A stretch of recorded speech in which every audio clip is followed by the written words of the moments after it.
Hey everyone, I am live tonight with Leah from Muffin's Mom Parenting. I'm waiting for her to join. Tonight we are talking about kids and phones. I'm going to talk with Leah when she joins about when to give your child a cell phone and how to do it in a way that keeps your child safe, keeps the relationship intact, and all the do's and don'ts of giving your child a phone, pros and cons, and what you need to do to make sure that when they have this phone, they're using it properly, and that they're safe. And any other questions that you guys will have, you'll ask. But we're going to cover what we want to cover first, and then I'm just waiting for Leah to join. And then we'll answer some questions at the end. Okay, so Leah, just request to join. I see you're here. And then we can get started. Okay, I don't see that you requested yet. I'm waiting. I don't see your request. Just waiting for her to join. Again, we're going to talk about kids and phones tonight. I didn't get your request, so maybe send it again. Thank you everyone who's joining right now. Okay, you're going to sign up and try again. Sorry, we're waiting. Okay, great.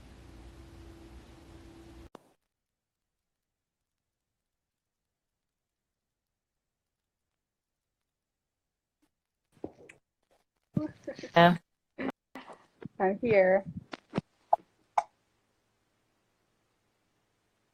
Okay. Okay, you hear me? Yes. Okay, good. Hi. Welcome. Yes, thank you. Thanks for having me. Okay, we have a very important topic tonight that I feel like so many Do people ask about and talk about and want to know about. So I think it's great that we decided together that we should do this. So I guess I'll let you take the lead and we'll go from there. Okay, so I think that when you and I talked, Rachel, we talked about a lot of stuff in a very small amount of time, but something that just we kept coming back to was this issue that comes up with cell phones. Like the child asks one, and all her friends have one, all his friends have one. And like, really, what's the big deal? Because, I'll monitor and I'll make sure, and I'll make sure that the child has all these limits. And then many times parents just kind of hand the child the phone and walk away, not recognizing the tremendous responsibility we're handing into our child's hands.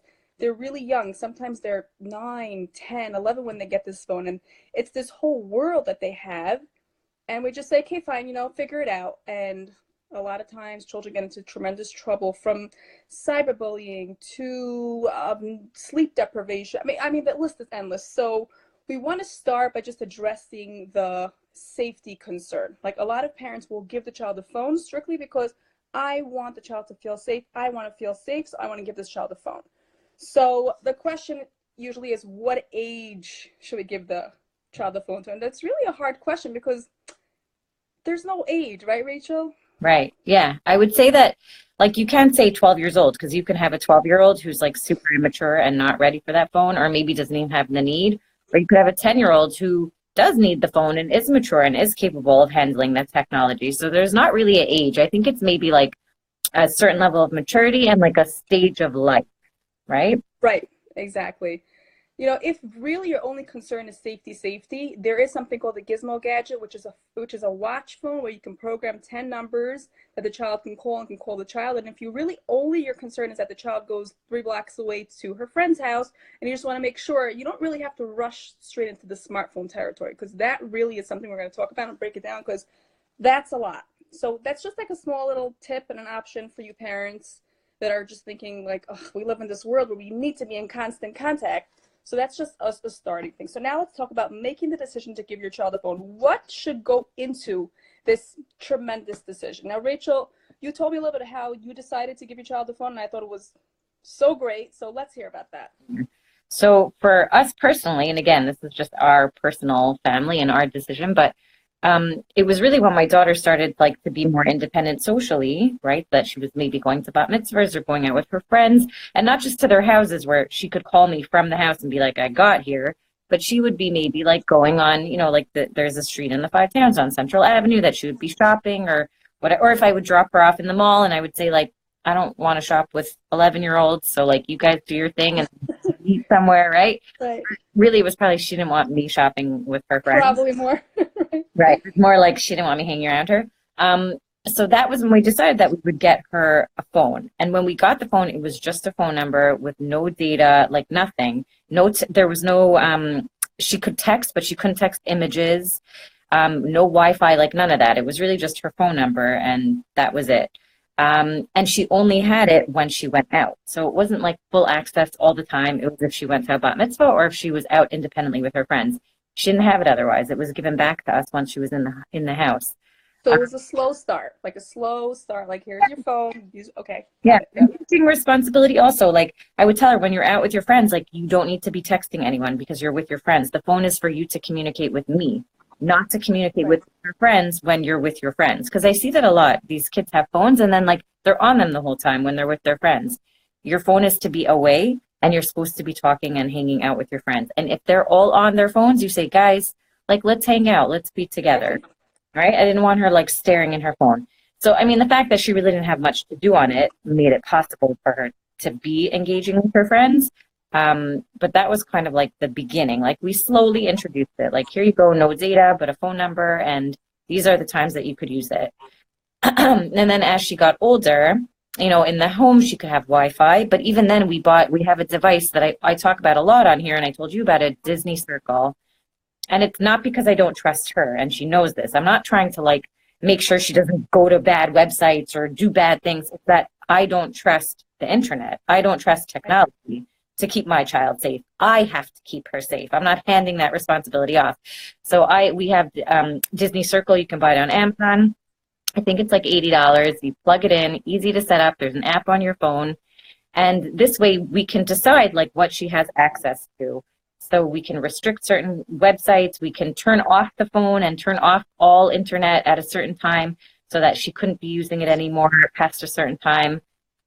So then we did that. And again, there were always conversations like if you have a disagreement with your friend, you cannot do it over text. You need to say to them either let's like FaceTime, let's do a video chat, or we have to talk on the phone, right? So Again, I just want to interrupt and say how tremendous that is because I know even as an adult, sometimes I get in the trap where I just have something to say and it's so impulsive and I'll just shoot it through a text and it's so bad. I mean, it's so bad for us adults and imagine children that haven't really fully gotten to that point where they know what a relationship is, they know how to value a relationship and they're fighting over text and then all of a sudden they're not talking to their friend for 3 weeks over a emoji that they sent or a sharp word that was said. So right. I love that you said that to her. Like, no, if you have an issue, you got to address it face to face on the phone, FaceTime, but not through words, which can be misconstrued. And there's no tone in there. And that's a reminder, I think, for all of us as well as adults. Yeah. No fighting through text. Does that mean that now she still listens to me and that she doesn't fight through text? I'm sure she doesn't. But she knows in the back of her head, like when it's something big, she knows like, I'm not going to do this over text. Let's talk in person. Let's talk on the phone. Let's talk through FaceTime, right? So that's like a big thing also. Teaching them like maintain their social skills and connection to human interaction, right? Because listen, texting is super easy. It's great. It's nice that you don't have to call your friend up every time and be like, hey, I'm outside. You could just text them, hey, I'm outside. That you don't have to be like, hi, Mrs. Whoever, how are you? Can I speak to Chava? Could you send Chava outside? Okay, tell your mom I say, regards from your parents. It's like nice that you could just come outside, right? So texting is very convenient and great, but they need to know that is not your only mode of communication. It should not be. So that's really important also that they understand like what the function of texting is and that like to maintain a relationship and to have a relationship with someone, you still need to like be hearing their voice and making eye contact and having that face-to-face time. So that's really important too. And I would rather they do a FaceTime than even talk on the phone, so like do your homework with a friend and have them, on your iPad or whatever next to you, like that you can see them. That's nice. Right. Because at least there's that interaction, like with seeing them. So I think that's really important also, like teaching those skills of like, basically etiquette, with the phone in terms of your communication. And don't take for granted that your kids are going to know. They have no clue. This is new technology to them, just Right. like it is to us. We're figuring it out with them. They're figuring it out at a much younger age than we were. We're, in our 20 something, 30 somethings when we were figuring it out. They're 5 years old, 3 years old, Right. years old. You don't want them to miss out on the importance of eye contact and showing your emotion, being vulnerable, all that kind of stuff. So that's what builds relationships. And we want children that can go into healthy relationships, and we practice that throughout our childhood, so that when we get to adulthood, we know what it means to have a fight, to say I'm sorry, to laugh together, to have a genuine kind of connection. Which, let's face it, text is not a genuine kind of connection. It's nice, like you said, it's practical, it's great. Come outside, meet me on Starbucks, blah blah blah. But we also need that connection so we can learn how they can learn how to give it to their husbands, to their children, to people they're going to work with. There's no substitute. It's like your iPhone is a very good distraction when you need it, but it's not everything. And even us as adults, we sometimes, when we spend too much time on the phone, we feel like ugh, after, just feel so empty. Yeah. We don't want that for our children. We want them to learn, to build, to grow. We want them to establish like those connections that are really important. And a big part of them developing empathy is being able to see the reactions of people when they speak, right? And when they say things. So if I'm going to say something and I can't see your reaction, I'm less likely, more likely, like to engage or not to engage in that behavior. We want them to see the effects of what happens when they speak. So if you say something that maybe you didn't think is not so nice, but your friend reacts to it, then you'll know, like, oh, I need to be more careful. But if it's text, you're not going to know. You're not going to see their face drop or his face. Yeah. You're not going to see that, right?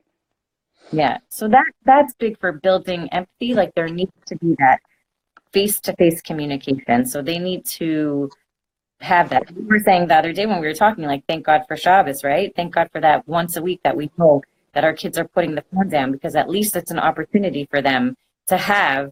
They have no choice but to have face-to-face interactions with their friends. Schmooze. Eat some nosh, play a game, and schmooze. Good old-fashioned, Yeah. So thank God there's that, So, but we really have to make the effort to teach them.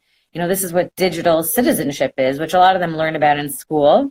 But digital citizenship is teaching them to learn how to use internet and technology in a responsible way. And part of that is learning to balance your time online and not and offline. Learning to, to say, like, okay, I've been on my phone for 2 hours, like I should take a break and I should, like, go, say hi to my mom or play with my sister or my brother or whatever it is, Right. Another thing that we talked about is that it used to be when we were kids, us old folk here, you went home from school, you got in the house, and you didn't know what else was going on in the rest of the world. You didn't know if Sari was hanging with Jenna. You just didn't know. And in today's day, when children get phones so early, they're getting selfies with these three girls together and selfies with these guys at this place. And it's just like the constant heartbreak of feeling left out. But they're really not being left out. It's just these three hang out with these three, these two with these two. So the knowing too much, the wealth of information, the overly excessive amount of information that the child gets with the phone, we have to really know if they're ready for it.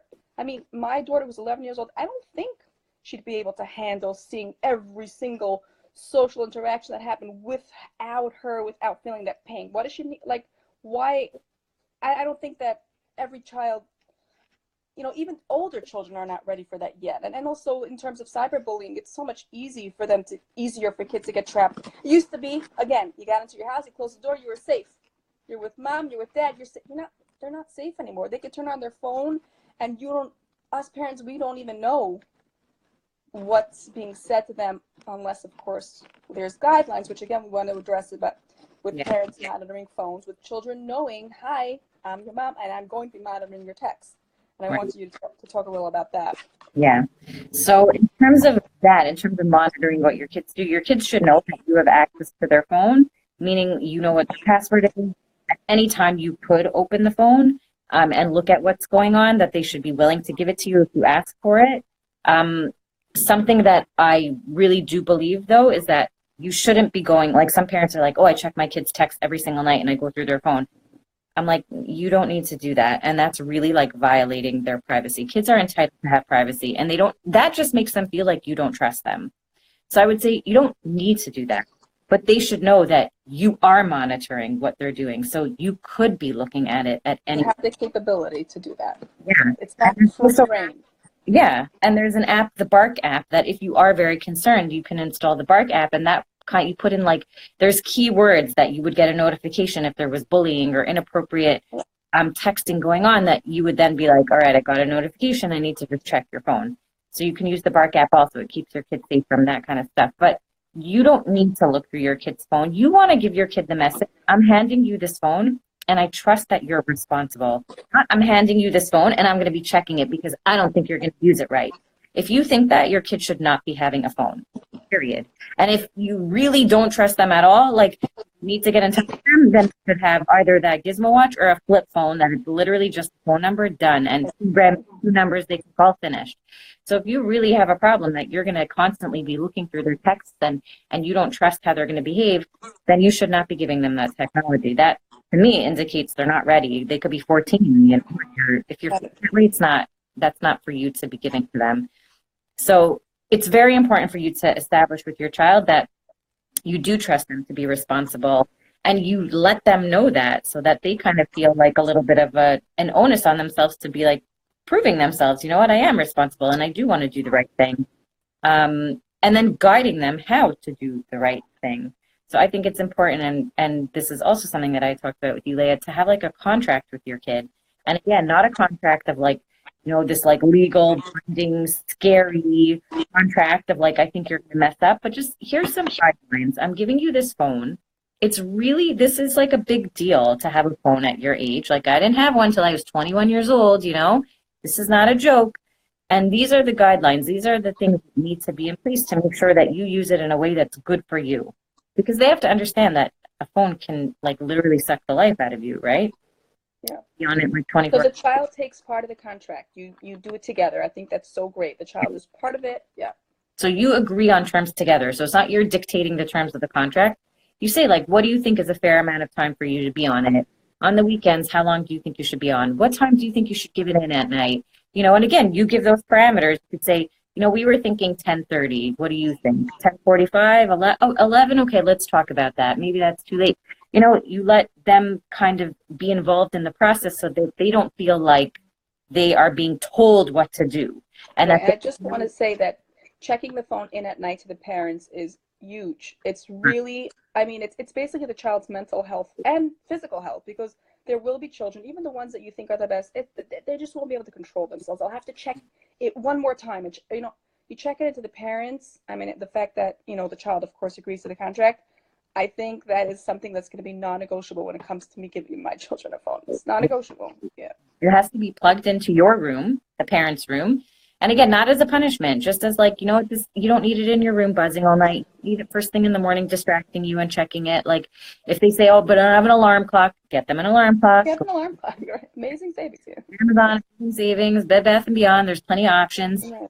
Get them an alarm clock, and it's plugged into your room at night, and like that's the end of it. And again, it's not a punishment, and you don't come into the room and be like, excuse me, it's 10:30. They have to show that they're responsible enough that they know at 10:30. Again, if you have to turn the internet off and whatever, then you know, then they know that thing comes up. You know, you're out of data for the day and whatever, and then they have to come in and plug it in. Right. And I love that if it's contracted before, it doesn't feel like punishment. It's just automatic. Like I eat dinner, you know, I put on pajamas, I check my phone in. It's just part of the process. Right. I like that. Yeah. So I think that that's really key. Like having a contract that you work on together, that they have a say in, that they're involved in making the, you know, rules and limits, that they feel like it's fair. And then working together. Obviously, you tell them also, like, if I see that you're being super responsible, then we could maybe renegotiate this or add that. And as they get older, obviously, it changes their privileges that they have with it. But it's so important during the school year, especially, to really have limits on the time that they're on that phone, because they will be so distracted with it. It will affect their grades. It will affect their sleep. It will affect their mood. You really want to keep them as much as possible, like, away from their phone and focused on their schoolwork and spending time with their friends in person and sleeping. So it's really... Yeah, they're too young to figure that out on their own. They're too young to recognize what's important, what's a priority. They really do need us to establish that for them. Yeah, and we know that the phones are addictive. Like as adults, we know how hard it is to put our phones down. You know, how we're falling asleep with them, like falling on our faces at night. You know, like I wish I could have someplace to check my phone in at night. Like someone just take it sometimes. Like just take it from me. I have friends who I know they don't sleep with it in their room, and I'm always like, wow, I wish I was that disciplined. Like I'm just not, you know. But I think that that's a great thing. Like if even as adults we can put our phones in the kitchen downstairs or just away from our bed, like that's an amazing thing too.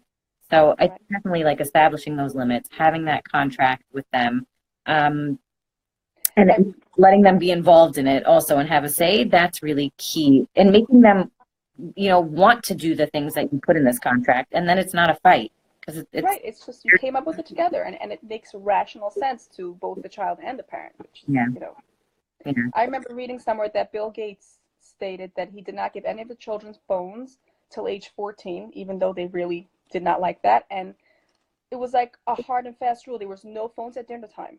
And phones were just nowhere. They had to be turned off for dinner time, and the children just knew that that's how it worked. And I was thinking to myself, I'm sure many of us as parents wish that we, you know, could have enforced this before. Like somebody here is mentioning, like the child already has the phone. What do we do now?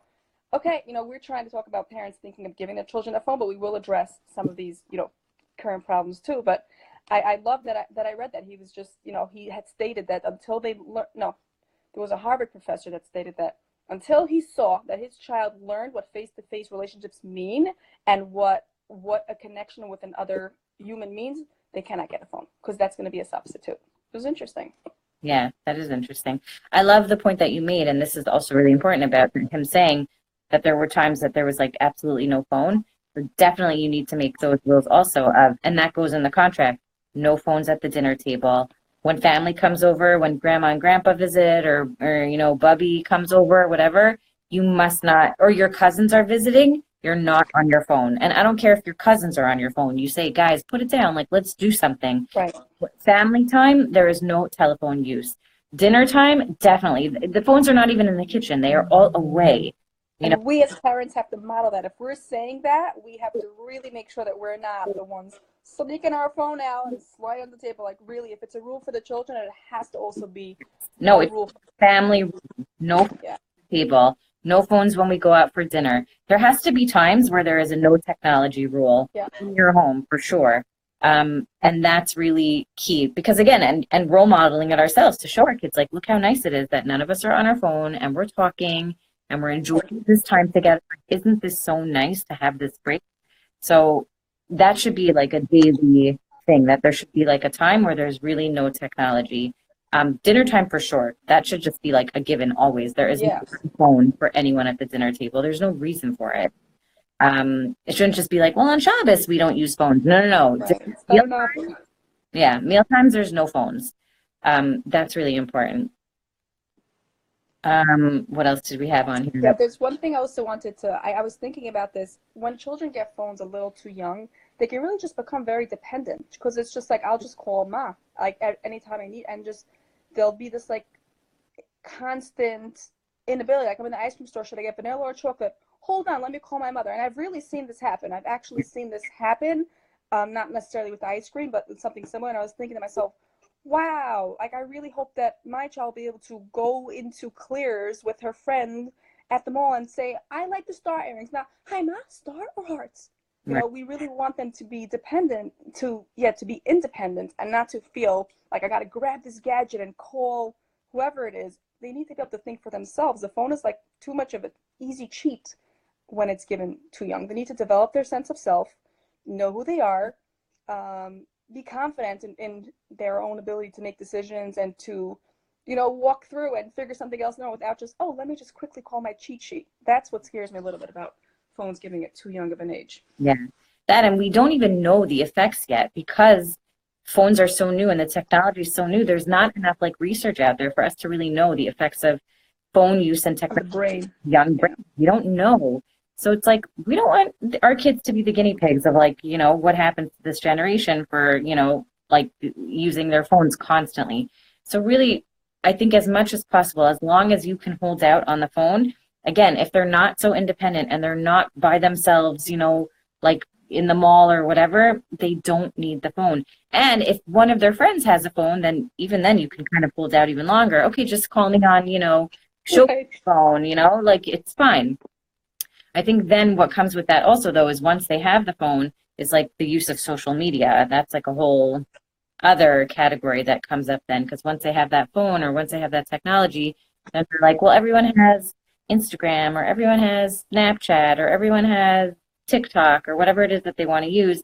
And then that's like a whole other peer pressure, not just for them, but for you as a parent when they're telling you that everyone has. And let's say legitimately a lot of the kids in the class have access to that stuff, but it's not something that you want to give your kid access to. That's very hard. That's hard for you as a parent to kind of figure out, like, should I give this to them? Are they ready for this? Is this appropriate for them? So that's kind of something that I do want to cover before we finish up here. But I do want to address the question where people were saying, like, what if you gave them a phone and you never established rules? Like, what do you do now? Right? So Yeah. I think that just like for yourself, when you find that you're like using your phone too much, you're like, you know what? I'm like using this app, the blocker app, and I'm going to make sure I can't use Instagram. And I'm kind of like detoxing from my phone. And what you can do this for your kids, you could say, we gave you a phone, we're not taking it away, but we want to implement rules to like help us to be more responsible and more present. Let's sit down together and let's figure out a way that we all feel like we get to use our phones and we have that time, but that we also have time to just like disconnect and take care of ourselves and make sure that we're taking care of the responsibilities that we need to take care of. And that's it. We're going to do it in a way that feels fair for everyone.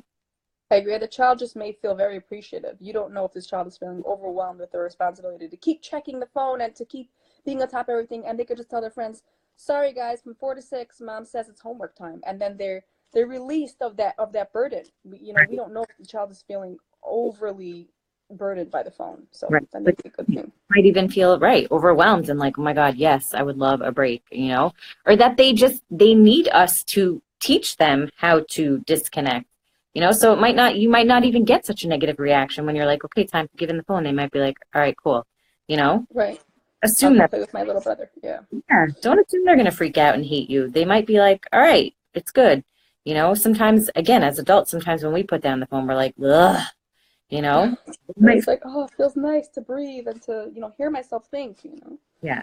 It's nice to be forced. Just like I say also, like Shabbos, like my favorite day of the week because I'm forced. I cannot work. I can't. It's the this feeling because I know if I have the option, I'm going to. I don't stop. So for me to be forced that I cannot do it, it is such a relief for me. I look forward to it every single week. I'm not resentful of it. So I think the older we get, the more we love that Shabbos, that disconnection piece. It's just, it's like amazing. So they might also be relieved. They might not freak out. They might be like, yeah, thank you. Okay, good. And then if they do freak out, someone just asked, what if they do freak out? Then you deal with it the way you would deal with any other freak out. You validate them. You empathize. I get it. It's hard. You're upset. I'm attached to my phone too, but this is good for you. And let's just try this out. Let's see how it goes. It's an open, this is not like that's it. You can't have your phone never again, right? We're just kind of scaling it back a little because it's good for us. It's not a punishment. They need to know that also. This is not a punishment. I'm not trying to take away privileges from you. We have to address this responsibility that we've given you, that we've thrown into your hands, and we have to see if this is working. It's just like a reassessment phase with everything. Yeah. At times get moved up or moved forward based on needs of, different things in the home change. Okay, so now we're going to take a look at our, what do we do with our media time? Right, exactly. So I'm just looking at what else we had written down here. I think we had talked about in terms of the social media, like when to know if it's okay to allow your children to get onto something like Instagram or Snapchat or all these things that scare me as a mom. They scare me so much. Right. So my answer is like never. Never, right? When they're 87. Right. When they're like 104. I do not like social media for kids. So I understand that a lot of kids already have it. And then that makes things a little bit more complicated for parents. Again, I say hold out as long as you can. And they're going to say, all my friends have it. They're going to use that. They're going to use that. Yes. Yeah. Yeah. But something I say is is there's different forms of social media. So WhatsApp is considered social media. So I think WhatsApp is fine. Texting is fine. They're allowed to have that. So they're not totally left out. They can be on the group chats and they can be in the class chat and they can be whatever. But do they need Instagram? Do they need Snapchat? Do they need TikTok or whatever? The answer is no. It's just another thing to distract them, to waste their time, to put things in front of them that you don't necessarily want them to see, think about, be worried about, be questioning, be wondering. It's just more things that make your job as a parent super complicated. That's literally 24/7 available to them, right? Yes, they'll see them anyway, this, that, the other, but they don't need to see it when they're laying in their bed at night. They don't need to see it when they're sitting on the couch next to you. You know what I'm saying? You're keeping your child a little bit innocent and a little bit sheltered for a little bit longer, and you're preventing some of the heartache and harm that is out there in the world by not putting it in front of them. So I feel like as long as you can hold out with these things, it's better. And speak to them about it, though. Don't just be like, no, you can't have it. Make it right. We should explain to them why we don't like Instagram for kids. Yeah. And why it's even harmful for many adults. Yes. Who don't use it properly. Right. So for me, when like Snapchat is constantly brought up in my house with my oldest, and whenever we talk about it, I made a Snapchat account when she started asking for it. Really, when I started like working with kids, but especially when she wanted it, I said, I'm gonna check it out. I'm gonna see what's up. I wanna use it and see how it is. And then I would just take screenshots of like the Discover part of. I do it of Instagram also, but I would do the Discover. I would take pictures of what was showing up in the Discover feed. And then when the conversation would come up, I would show her, these are the articles that show up in the Discover. You think I want you to see this stuff? Like, look at, it's like embarrassing. And this is even with the filter that I'm putting on, that I don't want you to see certain things. I love that. I love the directness and honesty of it. Like, this is, I don't want you exposed to this. This is harmful for you. Yeah. And you're going to come and ask me every single time and show me every single time, oh, look what I saw. And I don't need that. I don't need these things to be in front of you, these articles. And again, I've posted them on my stories before, some of the things that come up, and they're disgusting. I don't want my 13-year-olds, my 10-year-olds, my whatever-year-old seeing those kinds of things. Like, that's not okay. So having a very honest discussion about why I feel like it's not okay.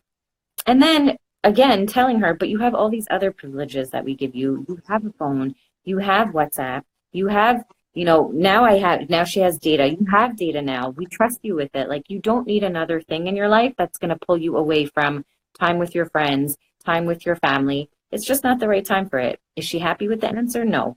Does she think I'm the meanest mom in the world when I say no? Yes. But I can't give into that pressure of like, right. Everybody has it. And legitimately, like, this argument now, with each year, like, it's becoming more true. Like, she's really one of the few that don't have it, So she's not really like lying to me. But again, like I always say, but that's not a good argument for me. Everybody has it. That's not going to convince me, So right. I think that everybody has a thing. The children, they use it for everything and anything, from the latest knapsack that they want to, I don't know, certain. So, I mean, that's okay. As parents, we do need to pick the limits that we want to set for our children, to stick to them, whether it's technology, phone related, or anything else. Right. And you can, part of being a parent.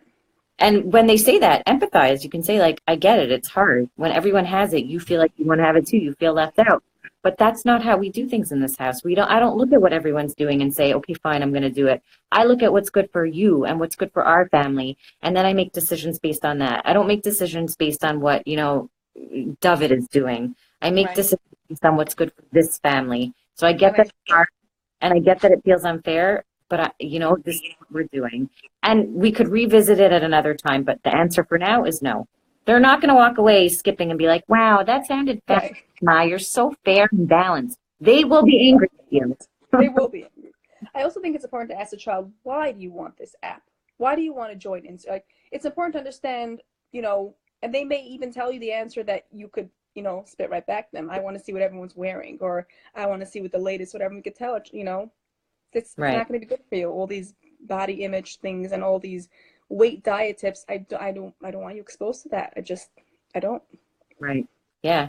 Yeah. And that's why I think, like, showing them and telling them what you don't like about it, more than just saying like, no, you can't have it.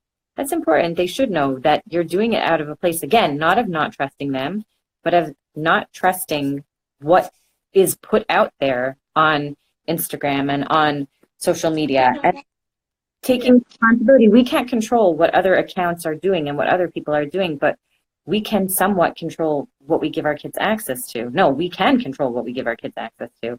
So that's what we should be doing. We can and we must. We must. Yeah. And it's too dangerous otherwise. Yeah.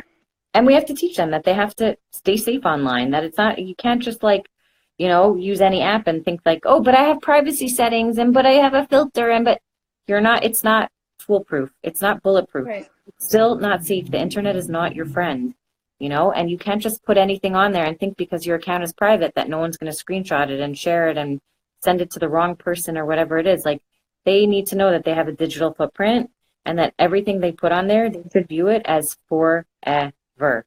It's not, you could delete the website. It's still true. It's going to haunt you. Right. Websites that were taken down, you can find them. Like, nothing is gone forever.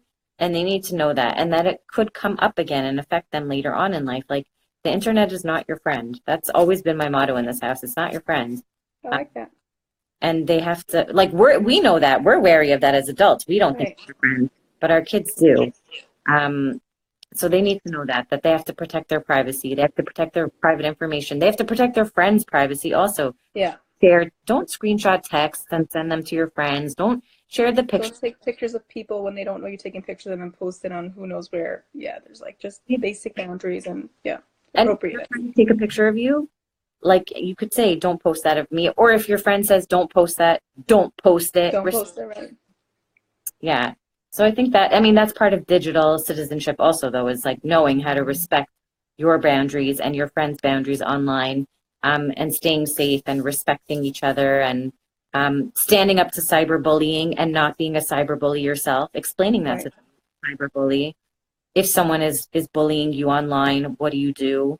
That's really important. Also giving them those, like, those tools. And something that I think is actually interesting is that in this whole thing that happened with SAR last week with that teacher that was getting pornographic images of young kids sent to his phone. He was pretending he was a young girl and reaching out to boys and asking for nude pictures of these kids, and these kids were sending them. And it came to a point where this teacher was threatening the kids, like, if you don't send me more, I'm gonna, show the pictures. And this kid went to his parents, and then the parents went to the police, and that's how they ended up finding the teacher. So I think, like, that in itself, that's so impactful, that this was in danger and felt comfortable enough, or whatever it was, scared enough that he was like, oh my God, I need to tell my parents, So he went and told his parents, and thank God, hopefully, nobody else will be hurt by this person. But, like, we need our kids to know, like, if something bad is going on with your phone, if there's something happening that, like, it's wrong and you're in a tough position, like, come and tell me right away. Yeah. Angry, I need to know that you're safe. And if you've made a mistake online or you did something, don't hide it from me. Come and tell me. So if your kids come and they tell you they did something stupid, if you overreact and take away the phone and freak out and whatever, you're guaranteed you're never going to see you again. Yeah.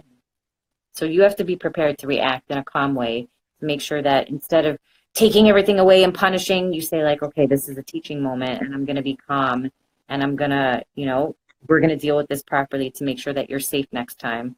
Yeah. And I think to all those that are asking over and over again, what age? I mean, what Rachel and I both saying is delay as much as possible. As much as you can push it off. And when you do get on the phone, it needs to be with guidelines. There needs to be a media curfew. At least in the beginning, you need to check the phones in with you at bedtime. These things, if you haven't given your child, these are things that you should really consider doing, because it's going to dictate the course of the phone ownership for the rest of your child's teen years. Yeah. I mean, I can definitely tell you that ages that are too young for kids to have phones, I would definitely say 10 and under, like, for sure. An 8-year-old should not have a phone. A 6-year-old should not have a phone. A 7-year-old, a 9-year-old, like, they, especially bringing it to school. There's kids bringing phones to school at that age, in 3rd grade, 4th grade. There's just no reason. There's no reason. If they're walking home from school, I guess that's a different story. But if they're taking a bus, like that they're being put on the bus by you or your babysitter or a family member, and then they're getting put on the bus at school by their teachers and being greeted at home. There's no reason for them to have a phone. Yeah. They don't need to call you from the bus. Like, oh, it's bumpy now. Like you said, like anyone to call you, like the bus driver's music is too loud. Like, you want them calling you? I don't understand. You have to do these things in life. You're going to have to figure stuff out. Put your finger in your ear if the music is too loud. Yeah, we're taking away opportunities for them to learn, like self-efficacy and self-fortitude. Like, we're making them, like you said earlier, reliant on us, that every little thing they need to report to us. Like, no, you can have an internal conversation in your head and like be okay. Figure it out. Yeah. So I think that fosters too much reliance on us, and it takes away their independence. So that's kind of like you're giving them the phone because they're more independent, but you're also taking away their independence if you give it away, if you give them the phone when they're too young. So it really needs to be at an age when they're mature and they understand that the phone is to communicate with you and not to be staring into when they're with their friends, and that there are limits to when they could be using the phone and how they should be using the phone, and teaching them that you're learning with them, right? Because again, the technology is new to us. Right. So I'm also learning how to be more responsible. I'm also learning to like try to put my phone down. I'm also tell them that you're in it with them together. It's not like I'm the all-knowing parent and you're the lowly child who I'm going to tell you what to do. Right? This is boils down again to role modeling. Like if we tell our children no phones at dinner time and then we're holding our phones, it's not going to come through. Our messages our actions have to reflect our messages to them. Yes. And it's tough because we're just as tempted as they are. And these phones, they beckon to us, and it's an addiction. Yes. It is. And especially, I mean, social media also, like they've done studies, right, where they've like literally done brain scans of kids' brains and adults' brains when they're using social media. And we see there are addictive qualities to scrolling through social media. And again, on a young brain that's not fully formed, like this is like scary to be handing that to them and being like, all right, here, free for all, do what you want.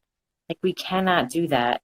And then we can't expect, like I said, we can't expect other people on Instagram or on Snapchat or whatever to like rein it in and behave a certain way so that our kids don't see it. Like sometimes I'll see like on certain like celebrities accounts, people are like, you're a role model for young girls. You should be watching what you're doing. And they're like, you should be watching what your kid is doing, Right. I ain't no role model. They'll be like, I want to post what I want to post. Right. You need to make sure that your child is, properly guarded. Yeah. So, I mean, there is an element of social responsibility. Like, yeah, they should be mindful of what they're posting for sure. And should, yeah, is the key word. Shouldn't be posting those things. But like, I can't be a parent to Nicki Minaj, I can only be a parent to my child.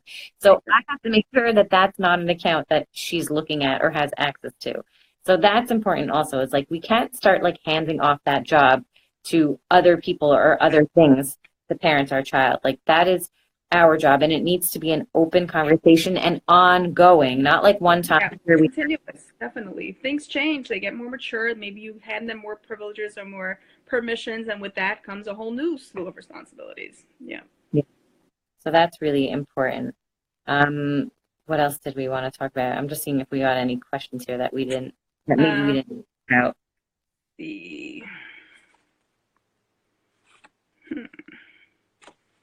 I think all the pointers I wrote down we pretty much covered. If anyone has any questions, let's see. Let's scroll up a bit and see if we missed any questions. The phone in stuff. So that's a good one, right? I'm sorry, I didn't hear that. What'd you say? So someone asked, like, when should they stop having to check in their phone? Oh.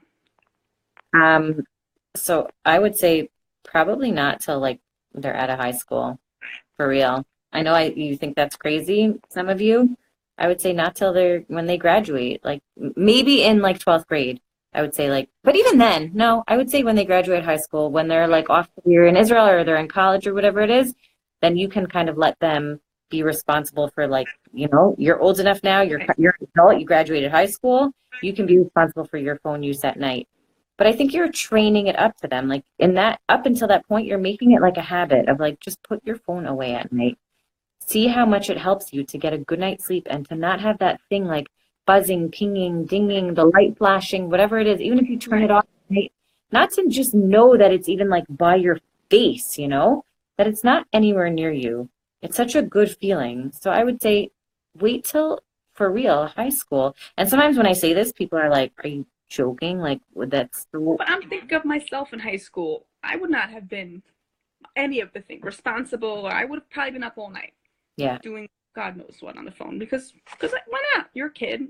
Brain is just like, woo, let's have fun. It's not about sleep deprivation, all that kind of stuff. I'm invincible. So we really need to protect them from themselves. Yeah. And this is something that that I think about all the time. Thank God we did not have social media and phones when I was a kid. Because, oh my God, the stuff I would have been posting. I was like the dumbest kid alive. So, and I was six I was kids, right so behind you. Yeah. my parents didn't even remember that I was alive. So I would have been doing the dumbest thing. So I'm so glad I did not have access. There's no record of it, Rachel. You're good. Thank God I turned out all right, But wow, it's scary what I would have been doing. So my kids are a lot smarter than me, and I give them a lot more credit. So I don't think they would have done half the things that I probably would have done. But this is a very powerful tool to be giving our kids, and parents need to understand the weight of it. And again, if you're using a phone and you're on social media, you see how hard it is. You see that you're always looking at your text, you're always looking at your WhatsApp, you're in 100 different groups, the class chat, the bus chat, the deals chat, the block chat, the shul chat. It doesn't stop. Yeah. It doesn't stop. We can't get off of it, So we need to know how impactful phone use is, in a good way and in a bad way, and we need to protect our kids. That's and it. We can speak openly to them about the dangers, and we can be very honest with them about why we don't want them to have, like we said, Instagram and all that. We don't have to just shut the conversation down. We could keep it ongoing. That decreases resentment, and it just, kids want to talk things through. Yeah. And something actually that I thought about today, because Snapchat came up again in my house today, and I was like, the discussion, we're not getting it. When you're 87, yeah. When you're 97, I keep bumping. Like, you said 87. I'm like, oh, 97. You keep adding years. But something I was saying afterwards was like, I have to, when she's like, but everybody has it and I feel so left out. Think about also, in between these conversations, when they tell you everyone has it and they feel so left out, is it coming up a lot that they feel legitimately left out? And if it's not, if you only hear that line when you have the conversation, chances are that means they're not really feeling left out. It just means when they think about it, they're like, oh, I want it. Everybody has it. Right. If they're not coming to you every day. So I find that when the kids have these class chats or whatever, when they're older, in 8th grade, then they really legitimately might feel left out, and they're missing things. They're missing the class stuff, the graduation, whatever that. So then they might be like, I didn't know about the get together, or I didn't know about the graduation pictures, or I didn't. So then you might see they really are being left out of things. But if you only hear this, I'm the only one and I'm left out, if you only hear it every 4 months when this conversation comes up, they're not feeling it all the time. So it's not so urgent for you to be like, oh shoot, they really are left out. I need to think about this. If it's something like the class chat or whatever, and maybe they want text or WhatsApp, then it's something that you could start thinking about. And again, it doesn't mean you have to give into it, but it means maybe we should think about this. Maybe there is some kind of way we could give her access to her friends, to the chat, that we're monitoring it, that it's maybe in the house, that she has a device with Wi-Fi that she could be on the chat or whatever it is. And someone said here, how to explain to other parents without sounding judgmental. You don't have to explain anything. This is a decision for your family. Yeah. Yeah.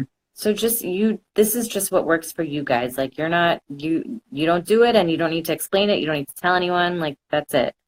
And that, I think that's part of the peer pressure that parents feel also, is they don't know how to, they don't want to be the only parent that doesn't, or all the parents are talking about how they gave their kid this or gave their kid that. So they don't want to be the only one that's not doing it. Are they weird? Are they too strict? Are they whatever it is?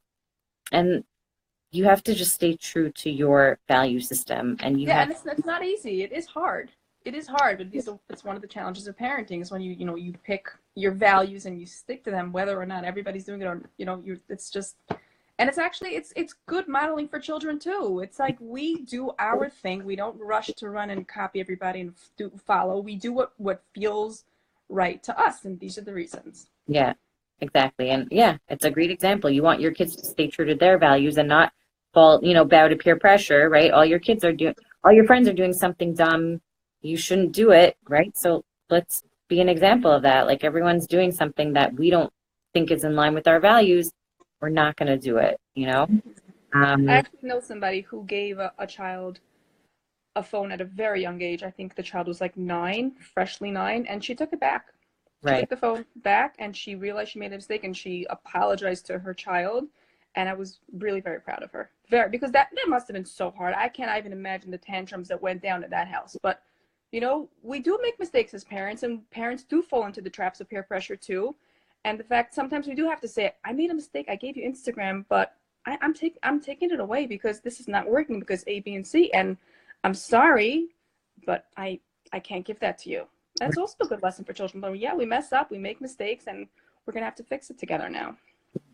That's a great point. Yeah. It's never too late to like do the right thing and to be like, you know what? We're going to just like, I'm not getting rid of the account. We're just going to like, suspend it for now. Like we're just not going to use it. And then maybe in Right. a couple of years you can come back to it. Yeah. And you could say, I didn't think about it. I didn't realize, again, your Yeah. child is not going to be like, oh, thanks, Ma. They're good. Right. I'm She's not. happy, but like your job is, again, it's not to make sure your child is happy all the time. It's to make sure that Right. your child is safe and that your Safe. child is being protected and that your child is being raised in a way that like they'll turn out to be the person that you want. And sometimes that means them being disappointed, you know? Yep. Um, Somebody asked, what about the Gizmo? We talked about in the beginning. The Gizmo gadget watch that Verizon makes is actually great if you just want something for safety purposes. If your child goes around the corner to a friend, or if your child is, being dropped off at a Sunday program and wants to know, you want to know when to pick her up. It's great. There's only 10 numbers that the child can call and 10 numbers that can call the child.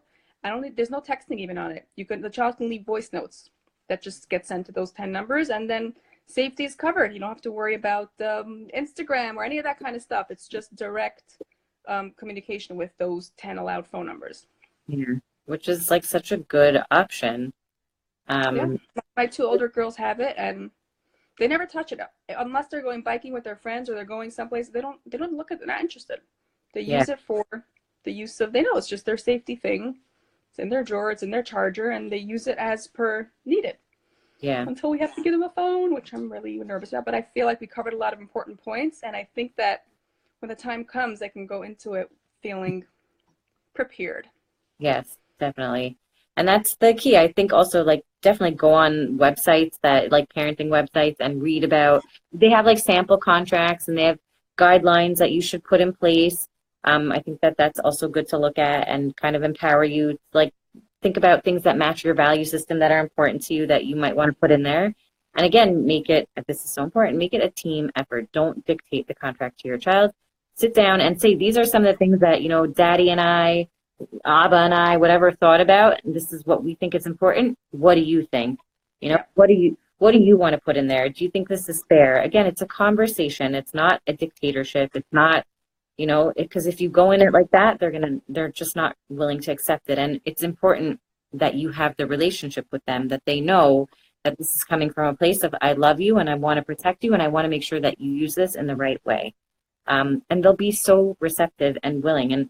And I see it for myself. I see that we did it with my daughter, and she is like not making, I was anticipating a lot of issues, not a single issue. Every night she comes in, I don't say a word to her. She plugs it in, good night. And she doesn't touch it in the morning. She knows in the afternoon she has a certain amount of time she could use it if she finishes her homework.